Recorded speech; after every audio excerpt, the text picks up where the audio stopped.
Ambedkar open university సభా ప్రాంగణంలో 76వ గణతంత్ర ఉత్సవాల సందర్భంగా డాక్టర్ బాబాసాహెబ్ అంబేద్కర్ గారి విగ్రహావిష్కరణ, అదేవిధంగా విద్యావ్యాప్తిని పెంపొందించడానికి అవసరమైన అభివృద్ధి ప్రణాళికలను ముందుకు తీసుకువెళ్ళడానికి ఈ కార్యక్రమాన్ని ఏర్పాటు చేసి నాతో పాటు ముఖ్య అతిథులుగా రోడ్డు రవాణా శాఖ మంత్రి మిత్రుడు పొన్నం ప్రభాకర్ గారిని, చీఫ్ సెక్రటరీ గారిని, బాలకృష్ణారెడ్డి గారిని, విద్యాశాఖ అధికారులను అందరినీ ఆహ్వానించి ఈ కార్యక్రమంలో గతంలో ఈ విద్యా సంస్థలో సేవలు అందించి ఉమ్మడి రాష్ట్రంలో విద్యా వ్యాప్తికి ఉపయోగపడిన ప్రొఫెసర్లను, మాజీ వైస్ ఛాన్సలర్లను అందరినీ ఆహ్వానించి ఇంత మంచి కార్యక్రమాన్ని ఏర్పాటు చేసినందుకు Ambedkar open university vice chancellor మిత్రుడు గంటా చక్రపాణి గారిని మనస్ఫూర్తిగా నేను అభినందిస్తున్నాను. ఈరోజు డాక్టర్ బాబాసాహెబ్ అంబేద్కర్ గారు మనకు రాజ్యాంగాన్ని అందించి 75 వసంతాలు పూర్తి చేసుకొని 76వ గణతంత్ర దినోత్సవం జరుపుకుంటున్న సందర్భంలో ఈరోజు మళ్ళీ రాజ్యాంగాన్ని పరిరక్షించుకోవాలన్న చర్చ జరగడం దురదృష్టకరం. దేశ స్థాయిలో పాలకులు ప్రజాస్వామ్యయుతంగా ప్రజల ఆలోచన మేరకు పరిపాలన అందించాల్సిన సందర్భంలో ప్రజల యొక్క ఆలోచనకు వ్యతిరేకంగా నిర్ణయాలు తీసుకోవడము, ఆ తీసుకుంటున్న నిర్ణయాలు సమాజాన్ని ఆందోళనకు గురి చేయడము మనందరం కూడా ఆలోచన చేసే సందర్భం. ఈ అంబేద్కర్ ఓపెన్ యూనివర్సిటీ కేవలం విద్య సర్టిఫికెట్లు ఇవ్వడానికో, డిప్లొమాలో, డిగ్రీలో, డాక్టరేట్లో ఇవ్వడానికో కాదు. ఈ Ambedkar open university PV Narasimha Rao గారు దీన్ని ముందుకు తీసుకువెళ్ళిండ్రు అని అంటే సామాజిక బాధ్యతతోని వారు ఇది ముందుకు తీసుకెళ్ళారు. సర్టిఫికెట్ల కోసం అయితే చాలా యూనివర్సిటీలు ఉన్నాయి అప్పటికే తెలంగాణ సమాజంలో. ఉస్మానియా, కాకతీయ లాంటి గొప్ప పేరు ప్రఖ్యాతులుగాంచిన యూనివర్సిటీలు ఉన్నాయి. కానీ ఒక ప్రత్యేకమైన ఆలోచనతో, లక్ష్యంతో ఆనాడు డాక్టర్ బాబాసాహెబ్ అంబేద్కర్ ఓపెన్ యూనివర్సిటీని ప్రారంభించడం, ఈ యూనివర్సిటీలో విద్యనే కాదు ఈ సమాజంలో ఉన్న సమస్యలను నిశితంగా గమనించి ఈ సమస్యలకు ఒక పరిష్కారాన్ని చూపించే ఆలోచన విధానం కూడా ఇక్కడి నుంచి ప్రజలకు చేరాలి అనే ఒక గొప్ప లక్ష్యంతో ఈ యూనివర్సిటీని ప్రారంభించడం జరిగింది. ఉమ్మడి రాష్ట్రంలో కావచ్చు లేదా ప్రత్యేక రాష్ట్రంలో కావచ్చు, మిత్రుడు గంటా చక్రపాణి గారు చెప్పినట్టుగా ఒక 20 సంవత్సరాల నుంచి ప్రభుత్వ ఆధ్వర్యంలో ఉన్న ఏ విద్యాశాఖ, ఏ విద్యాలయమైనా నిర్లక్ష్యానికి లోనైంది, గురైంది అని ఈరోజు మనం చెప్పుకోక తప్పదు. ప్రత్యేకంగా ఈరోజు పేదలకు అందించవలసిన విద్య, రైట్ టు ఎడ్యుకేషన్ యాక్ట్, విద్య ఒక హక్కుగా, ఈ హక్కును పేదలకు దూరం చేసే అధికారము ఎవరు ఇవ్వలేదు పాలకులకి. ఈరోజు పాలకులు ప్రభుత్వంలో పేదలకు ఉచితంగా దాదాపుగా అందించాల్సిన విద్యను దూరం చేసి కార్పొరేట్ విద్యాలయాలను ప్రోత్సహించడానికి వీటిని ఒక రకంగా నిర్వీర్యం చేసే ప్రక్రియ కొనసాగుతుంది. అందుకే నేను బాధ్యత తీసుకున్న మరుక్షణం మంత్రివర్గాన్ని ఏర్పాటు చేసుకోవడానికి ఎంత ప్రాధాన్యత ఇచ్చినో, ఈ తెలంగాణ రాష్ట్రంలో, తెలంగాణ ప్రాంతంలో ఉన్న విశ్వవిద్యాలయాల వైస్ ఛాన్సలర్ను నియమించడానికి కూడా అంతే ప్రాధాన్యత తీసుకొని ఎలాంటి వివాదాలకు తావు లేకుండా ఈ తెలంగాణ సమాజం పట్ల సంపూర్ణమైన అవగాహన ఉన్న వాళ్ళను, తెలంగాణ సమాజం ఏం కోరుకుంటుందో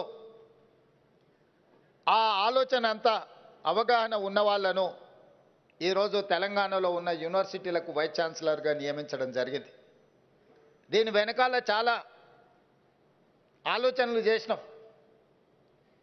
యూనివర్సిటీలలో వైస్ ఛాన్సలర్లను నియమించడము బాధ్యత కాకుండా సామాజిక న్యాయం అనే కోణాన్ని కూడా ఈరోజు ఈ విద్యాశాఖలో నియమించిన వైస్ ఛాన్సలర్ల నియామకంలో మీకు కనిపిస్తుంది. ఒక్కసారి పేరు పేరున మీరు గమనిస్తే, ఉదాహరణకు 100 సంవత్సరాలు పైబడిన ఉస్మానియా యూనివర్సిటీకి ఏ రోజు కూడా ఒక దళిత సామాజిక వర్గం నుంచి వచ్చిన వ్యక్తి వైస్ ఛాన్సలర్గా నియామకం జరగలేదు.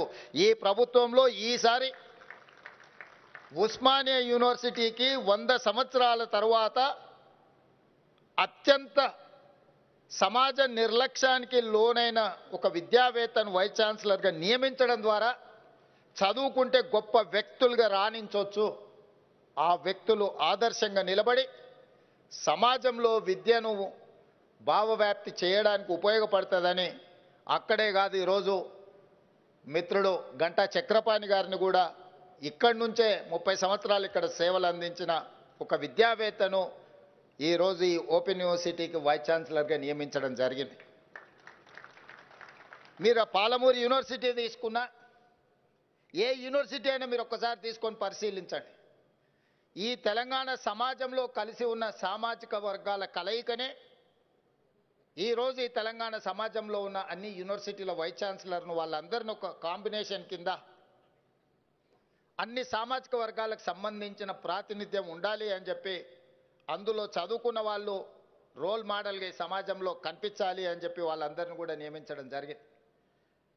ఈరోజు యూనివర్సిటీ వైస్ ఛాన్సలర్ నియామకంతో ఆపదలుచుకోలేదు. టీచింగ్ నాన్ టీచింగ్ స్టాఫ్ మీద నేను అందుకే వైస్ ఛాన్సలర్లు నియామకం జరిగిన తర్వాత అందరినీ వ్యక్తిగతంగా ఆహ్వానించి కలిసి వాళ్ళందరితో మాట్లాడి, మీకేదో ఒక పని కల్పించడానికో లేకపోతే పునరావాస కేంద్రంగా ఈ యూనివర్సిటీలను మీరు భావించకండి. ఈ యూనివర్సిటీ వైస్ ఛాన్సలర్ బాధ్యత మీకు పునరావాస కేంద్రాలుగా గతంలో ఎవరికైనా అట్లాంటి ఆలోచన ఉంటే ఇప్పుడు ఆ ఆలోచనని తీయండి. ఈరోజు తెలంగాణ సమాజానికి కావలసిన చికిత్స అందించాల్సిన బాధ్యత మీ చేతిలో పెడుతున్నా, మీరు తక్షణమే టీచింగ్ నాన్ టీచింగ్ వేకెన్సీస్ ఎన్ని ఉన్నాయో వాటన్నిటి నియామకాలను పారదర్శకంగా నియామకాలు చేపట్టడానికి అవసరమైన చర్యలు చేపట్టండి అని వైస్ ఛాన్సలర్ అందరినీ నేను పిలిచి వాళ్ళందరితో మాట్లాడడం జరిగింది. నియామకాలే కాదు, సిలబస్ కూడా మనం చదువుకునే చదువుకు సమాజంలో ఉన్న అవకాశాలకు పొంతన లేకుండా పోతే కేవలం మనం పట్టాలు తీసుకొని బయటికి వస్తే మళ్ళీ నిరుద్యోగులుగా తెలంగాణ సమాజంలో మళ్ళీ కనిపించాల్సి వస్తుంది. అందుకే ఈరోజు ఒక పక్కన సామాజిక బాధ్యతను గుర్తు చేస్తూనే సమాజంలో ఉద్యోగ ఉపాధి అవకాశాలు, సాంకేతిక నైపుణ్యంతో కూడుకున్న శిక్షణ ఉండాలి. దానికి సంబంధించిన ప్రణాళికలు మీరు సిద్ధం చేయండి. రాబోయే 2 సంవత్సరాలు ఏం చేస్తారు, 4 సంవత్సరాలు ఏం చేస్తారు, 6 సంవత్సరాలు ఏం చేస్తారు, 8 సంవత్సరాలు ఏం చేస్తారు, 10 సంవత్సరాలు ఏం చేస్తారు, ఒక 10 సంవత్సరాలకు అవసరమైన ప్రణాళికలు మీరు సిద్ధంగా చేయండి. ఖచ్చితంగా 10 సంవత్సరాల ఆ బాధ్యత నేను తీసుకుంటా, మీరు ఇచ్చే ప్రణాళికలను అమలు చేసే బాధ్యత నేను తీసుకుంటా అని చెప్పి వారికి నేను చెప్పడం జరిగింది. కొంతమందికి ఆశ్చర్యం అనిపించవచ్చు, 10 సంవత్సరాలు రేవంత్ రెడ్డి గారికి అవకాశం ఉంటుందని నేను బలంగా నమ్ముతున్నా. 94 నుంచి 2004 వరకు ఒక పార్టీకి 2 సార్లు అవకాశం వచ్చింది. 2004 నుంచి 2014 వరకు ఇంకొక పార్టీకి 2 సార్లు అవకాశం వచ్చింది. 2014 నుంచి 2024 వరకు ఇంకొక పార్టీకి అవకాశం వచ్చింది. 2024 నుంచి 2034 వరకు తెలంగాణ సమాజం తప్పకుండా అవకాశం ఇస్తుంది. ఈ 10 సంవత్సరాలు తెలంగాణ సమాజంలో అద్భుతాలు సృష్టించే అవకాశం, వయసు, ఓపిక నాకు మిత్రుడు గంటా చక్రపాణి గారికి ఉన్నది. ఈ తెలంగాణ సమాజానికి ఏం కావాలనో అది అందించే బాధ్యత మాది. ఎక్కడ కూడా ఇందులో కార్పొరేటు విద్యాలయాల నుంచి ఒత్తిడి వచ్చినా, యూనివర్సిటీలను ప్రైవేటీకరణ చేయాలన్న ఆలోచన ఎవరన్నా చేసినా అలాంటి పనులు జరగవు. అందుకే ఈ అంబేద్కర్ ఓపెన్ యూనివర్సిటీ సిబ్బందికి నా సూచన ఒక్కటే, ఇది ఉద్యోగం కాదు, ఇది ఒక భావోద్వేగం. ఈ తెలంగాణ సమాజం మన నుంచి ఈ భావోద్వేగాన్ని, ఈ బంధాన్ని కోరుకుంటుంది. ఇక్కడ ఉన్న వాళ్ళు ఎవరైనా వేదిక మీద ఉన్న వాళ్ళు కానీ ఇక్కడ ఉన్న పెద్దలు ఎవరు కూడా ఉద్యోగం అనుకోవడం లేదు. ఇదొక భావోద్వేగమైన అనుబంధం అనుకుంటున్నారు. 100% ఈరోజు ఈ తెలంగాణ సమాజం ఒక గొప్ప ఆలోచనతోని నాలాంటి ఒక వ్యవసాయ కుటుంబం నుంచి వచ్చిన యువకుడికి ఒక అవకాశం ఇచ్చారు. ఈ అవకాశం మా వ్యక్తిగతమైన ప్రయోజనాల కోసమో లేదా రాజకీయ కక్షాపూరితమైన నిర్ణయాల కోసం వాడుకుంటే మనం తెలంగాణ సమాజానికి అన్యాయం చేసిన వాళ్ళం అవుతాము. అట్లాంటి తప్పులు జరగవు ఈ ప్రభుత్వంలో అని నేను చెప్పదలుచుకున్నా. తప్పకుండా ఈ యూనివర్సిటీల పునర్నిర్మాణం జరగాలి. ఒకప్పుడు ఉస్మానియా యూనివర్సిటీలో చదువుకొని వచ్చిన పివి నరసింహారావు గారి నుంచి మొదలు పెడితే జైపాల్ రెడ్డి గారి వరకు జాతి రత్నాలను అందించిన ఈ యూనివర్సిటీలు ఈ దేశానికే ఈ ప్రపంచానికే మేధస్సును అందించిన వాళ్ళను ఉత్తమ పార్లమెంటేరియన్లను అందించిన యూనివర్సిటీలు ఈరోజు మన కళ్ళ ముందే నీరు గారిపోతుంటే మన కళ్ళ ముందే వాటి ప్రతిష్ట దిగజారుతుంటే మనం చూస్తూ ఊరుకుంటే మనం ఈ సమాజానికి అన్యాయం చేసిన వాళ్ళం అవుతామని చెప్పి నేను బలంగా నమ్ముతున్నా. అందుకే ఈరోజు యూనివర్సిటీల యొక్క ప్రతిష్ట పెంచాలని, ఈ యూనివర్సిటీల ప్రతిష్ట పెంచాలంటే మౌలిక వసతులు పెంచినంత మాత్రాన ప్రతిష్ట పెరగదు. డాక్టర్ బాబాసాహెబ్ అంబేద్కర్ గారు చెప్పినట్టు రంగుల గోడలు అద్దాల మేడలు అభివృద్ధి కాదు, సామాజిక చైతన్యంతోనే సామాజిక స్ఫూర్తితోనే ఈరోజు పేదలకు విద్య చేరినప్పుడే చిట్ట చివరి వాడికి సంక్షేమ పథకం అందినప్పుడే ఈ సమాజంలో మార్పుకి అవకాశం ఉంటుంది అని ఏ విధంగా అయితే వారు సూచన ఏ విధంగా అయితే బోధించినరో తప్పకుండా మా ప్రభుత్వం ఈ ఆలోచనని దృష్టిలో పెట్టుకొని ముందుకు వెళ్తుంది. ఈరోజు ఈ తెలంగాణ సమాజంలో ఉన్న యూనివర్సిటీలు, తెలంగాణ సమాజమే కాదు దేశంలో ఉన్న యూనివర్సిటీలను యూజీసీ ముసుగులో నిబంధనల మార్పుల ముసుగులో ఈరోజు ఆధిపత్యం చెలాయించాలని కొంతమంది కుట్ర చేస్తున్నారు. ఈ వివరాలు ప్రొఫెసర్ హరగోపాల్ గారు లాంటి మేధావులకు తెలుసు. యూజీసీ గైడ్ లైన్స్ మారుస్తున్నారు, మార్చాలన్న ఆలోచనతో ప్రతిపాదన రాష్ట్ర ప్రభుత్వాలకు పంపిస్తున్నారు. డాక్టర్ బాబాసాహెబ్ అంబేద్కర్ గారు వీటిని గుర్తించే కేంద్ర ప్రభుత్వం పరిధిలో ఉండే అంశాలు, రాష్ట్ర ప్రభుత్వం పరిధిలో ఉండే అంశాలు, ఉమ్మడి పరిధిలో ఉండే అంశాలను కూలంకషంగా రాజ్యాంగంలో విపులంగా రాసి మనకిచ్చిండు.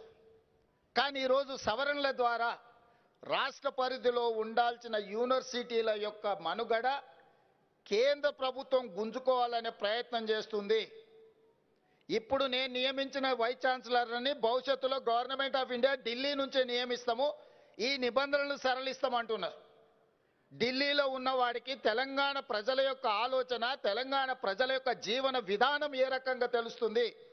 ఈరోజు మన విద్యాలయాల మీద, విశ్వవిద్యాలయాల మీద పెత్తనము, ఆధిపత్యం వెనక ఒక పెద్ద సాంస్కృతిక దాడి ఉన్నది, ఒక కుట్ర ఉన్నది. ఈ కుట్రని మేధావులందరూ ఆలోచన చెయ్యాలి. అందుకే నేను తమిళనాడు చీఫ్ మినిస్టర్తో, కర్ణాటక చీఫ్ మినిస్టర్తో, కేరళ చీఫ్ మినిస్టర్తో కోఆర్డినేట్ చేసిన తొందరలోనే ఆంధ్రప్రదేశ్ చీఫ్ మినిస్టర్ గారితో కూడా నేను మాట్లాడదలుచుకున్నా. రాష్ట్ర ప్రభుత్వాలు నియమించుకోవాల్సిన రాష్ట్ర పరిధిలో ఉండే యూనివర్సిటీల వైస్ ఛాన్సలర్లను కూడా కేంద్ర ప్రభుత్వం యూజీసీ నియమిస్తాము అని అంటే మనం చేతులు కట్టుకొని కూర్చుంటే సాంస్కృతిక పరమైన దాడి జరగబోతుంది.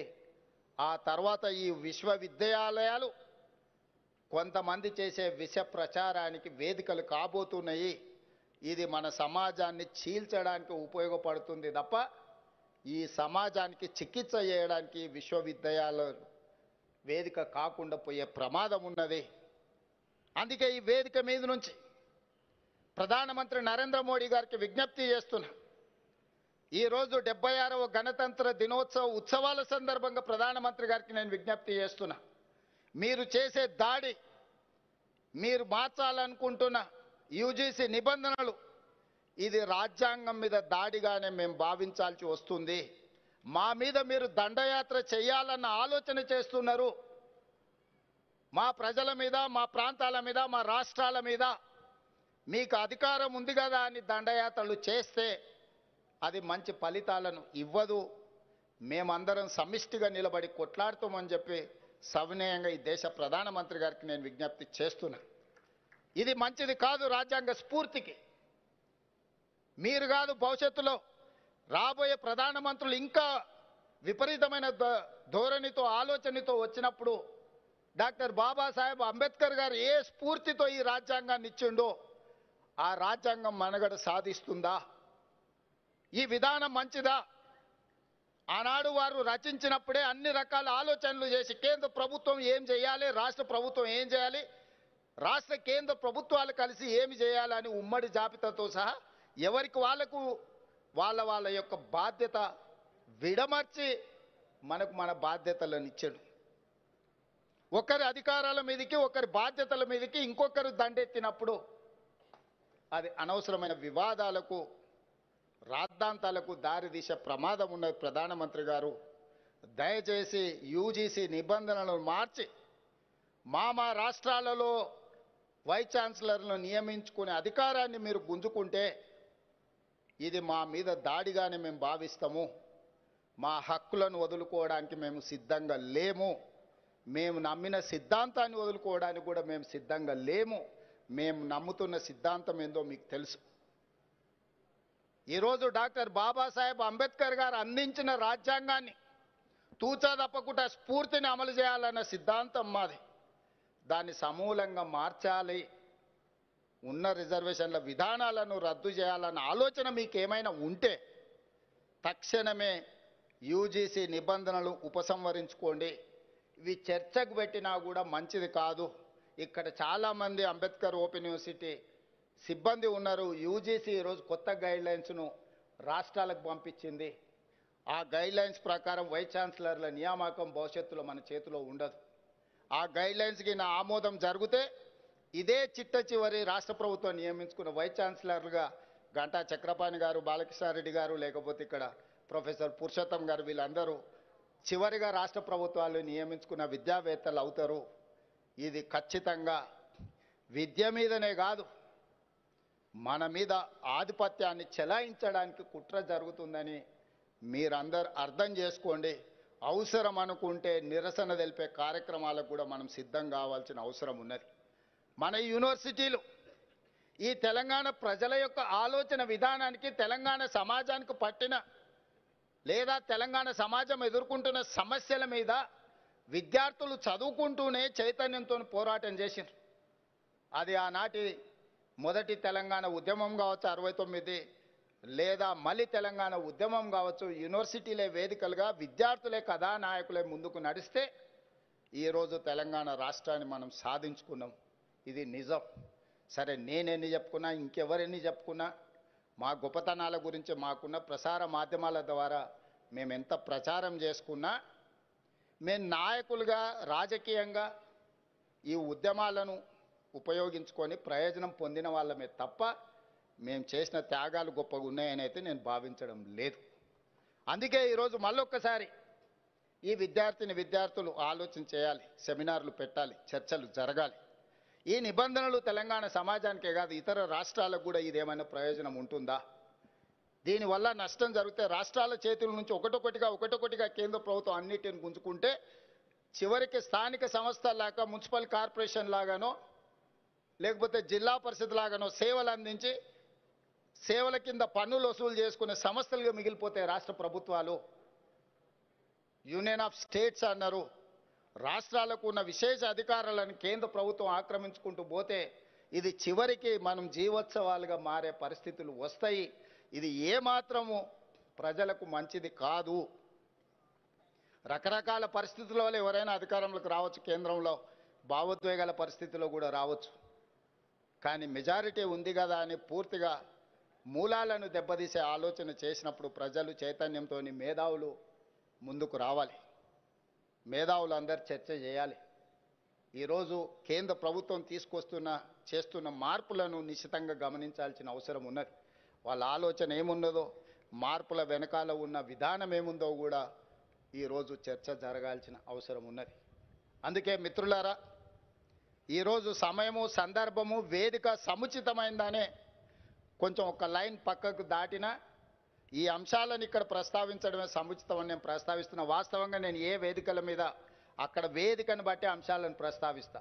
నేను రాజకీయ వేదికల మీదనే రాజకీయాల గురించి మాట్లాడతాను. నేను మిగతా వేదికల మీదకి పోయినప్పుడు అభివృద్ధి కార్యక్రమాలకు వెళ్తే అభివృద్ధి గురించి, సంక్షేమం గురించే మాట్లాడతాను. ఏ వేదిక మీదకి వెళ్తే ఆ వేదిక మీద అక్కడ ఏం అంశాల మీద మనం ఏర్పాటు చేసుకున్న దానికే పరిమితమై మాట్లాడతా ఈరోజు ఇక్కడ ప్రారంభోత్సవ కార్యక్రమాలు అంబేద్కర్ గారి విగ్రహావిష్కరణ కార్యక్రమం అంటే రాజ్యాంగం యొక్క స్ఫూర్తి. ఆ రాజ్యాంగం యొక్క స్ఫూర్తికి విఘాతం కలుగుతుంది, భంగం కలుగుతుంది అన్నప్పుడు ప్రస్తావించాల్సిన అవసరం ఉంది. ఇంతమందిని చదువుకున్న వాళ్ళను, మేధావులను, ఆలోచన పరులు ఒక దగ్గర జమేసి నేను మీటింగ్ పెట్టడం కూడా అసాధ్యం. నేను కావాలంటే 10 లక్షల మందితో మీటింగ్ పెట్టుకోగలుగుతా, నాకేం పెద్ద సమస్య కాదు. కానీ ముందరి వరుసలో ఉన్న 10 మందిని ఆ మీటింగ్కి రప్పించడం నాకు కష్టమైన పని.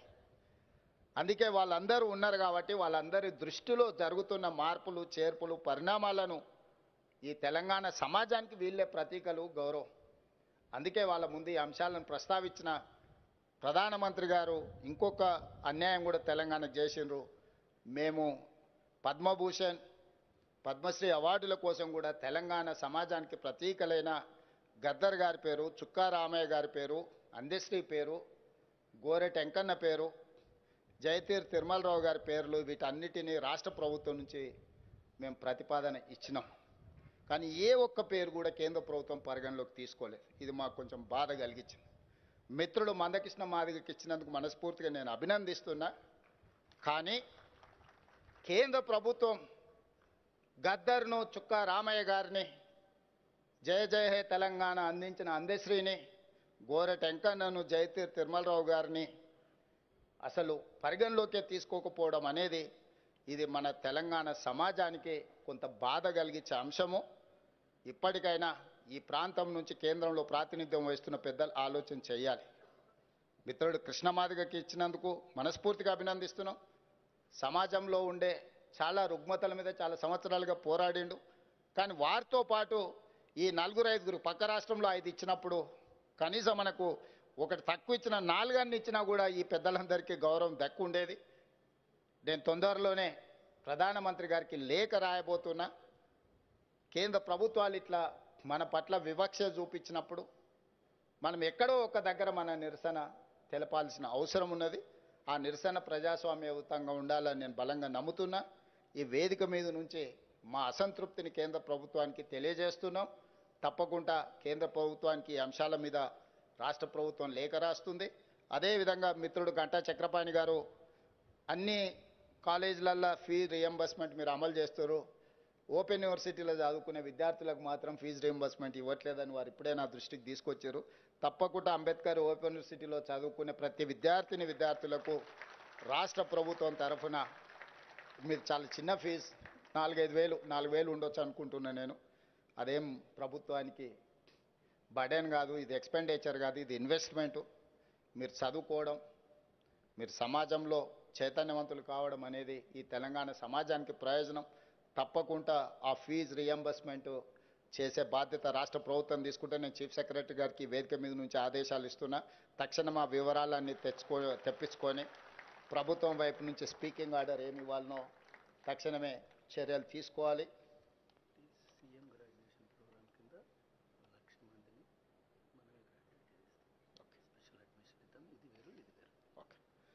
అదేవిధంగా సీఎం గ్రాడ్యుయేషన్ కింద 1,00,000 మందిని గ్రాడ్యుయేషన్ ప్రోగ్రామ్ చేస్తామని వైస్ ఛాన్సలర్ గారు చెప్తున్నారు. ఆ వివరాలు కూడా తెలుసుకొని ప్రభుత్వం వైపు నుంచి అందించగలిగిన ఏమున్నా తప్పకుండా మేము అందిస్తాం. ప్రొఫెసర్ రామరెడ్డి గారి కుటుంబానికి సంబంధించిన విషయాలు కూడా వారు నా దృష్టికి తీసుకొచ్చారు. తప్పకుండా ఈ విషయాలన్నిటిని కూడా పరిగణలోకి తీసుకుంటాం. నేను ఆ తర్వాత మా యోగితా రాణా గారికి నేను సూచన చేస్తున్నా, వైస్ ఛాన్సలర్ గారితో మీరు ప్రత్యేకంగా సమావేశమై ఇక్కడ వివిధ అంశాలు ఏమేమి ఉన్నాయి, ప్రభుత్వం వైపు నుంచి మనం చేయగలిగిన పరిష్కరించగలిగిన అంశాలు ఏమున్నాయో కూడా వాళ్ళ నుంచి ఒక నివేదిక తీసుకోండి. ఈ వేదిక మీద నుంచి ఇక్కడ ఈ అంబేద్కర్ ఓపెన్ యూనివర్సిటీలో ఉన్న ఖాళీలు అన్నిటిని కూడా భర్తీ చేయడానికి ప్రణాళిక సిద్ధం చేయండి. ఖాళీలు ఉంటే ఈ యూనివర్సిటీ ఉన్న ప్రయోజనం లేదు. మనం కాంక్రీట్ స్ట్రక్చర్స్ కోసం యూనివర్సిటీలు పెట్టడం లేదు. ఈ కాంక్రీట్ స్ట్రక్చర్స్ మధ్యలో విద్యార్థులు, ఉపాధ్యాయులు ఉన్నప్పుడే వీటి ప్రయోజనం చేకూరుతుంది. నేను అది బలంగా విశ్వసిస్తా. Not only Ambedkar open university, other universities కూడా వీటన్నిటిని వేకెన్సీలు ఫిలప్ చేయడానికి, అదేవిధంగా ప్రొఫెసర్ల వయసును కూడా నాకు పెంచాలన్న ఆలోచన ఉంది. ఇప్పుడు మరి 61 సంవత్సరాలు ఉన్నట్టుంది, దీన్ని 65 సంవత్సరాలకు 65కు చేయాలన్న 60 ఉందా, 60 సంవత్సరాలు ఉంది. ప్రొఫెసర్ల వయసును కూడా 65 సంవత్సరాలకు పెంచాలన్న ఆలోచన నాకు ఉన్నది. తప్పకుండా వాళ్ళ అనుభవాన్ని యూనివర్సిటీలలో మేము వినియోగించుకుంటాం. అన్ని రకాలుగా ఈ విశ్వవిద్యాలయాలను బలోపేతం చేసి సమాజానికి మార్గదర్శకులను తయారు చేసే వేదికలుగా ఇవి ఉండాలి. ఇక్కడ నుంచి మంచి నాయకులు రావాలి. ఒకప్పుడు ఈ దేశాన్ని పరిపాలించగలిగిన చట్టాలు చేసిన వాళ్ళు మన ఉస్మానియా కాకతీయ యూనివర్సిటీల నుంచి వచ్చిండ్రు. సమాజంలో ఉన్న సమస్యల మీద పోరాటం చేసిన వాళ్ళు వచ్చిండ్రు. ఉస్మానియా యూనివర్సిటీని పివి నరసింహారావు గారు, జయపాల్ రెడ్డి గారు ఎట్లొచ్చిండ్రో గద్దర్ కూడా అక్కడి నుంచే వచ్చిండు. అంటే ఈ సమాజంలో ఎప్పుడు ఏ అవసరం ఉందో అలాంటి విద్యార్థులను, ఉద్యమకారులను ఈ యూనివర్సిటీలు ఉత్పత్తి చేసినాయి.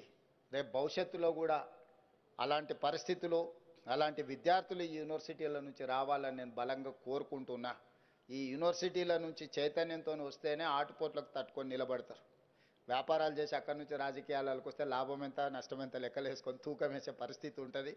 ఈ పరిస్థితి పోవాలంటే యూనివర్సిటీల నుంచి విద్యార్థి ఉద్యమకారులు, విద్యార్థి నాయకులు కూడా రావాలి అని కోరుకుంటూ మరొక్కసారి మీకు అందరికి కూడా గణతంత్ర దినోత్సవ శుభాకాంక్షలు తెలియజేస్తూ మీ అందరి దగ్గర సెలవు తీసుకుంటున్నాను. ధన్యవాదాలు మిత్రులారా.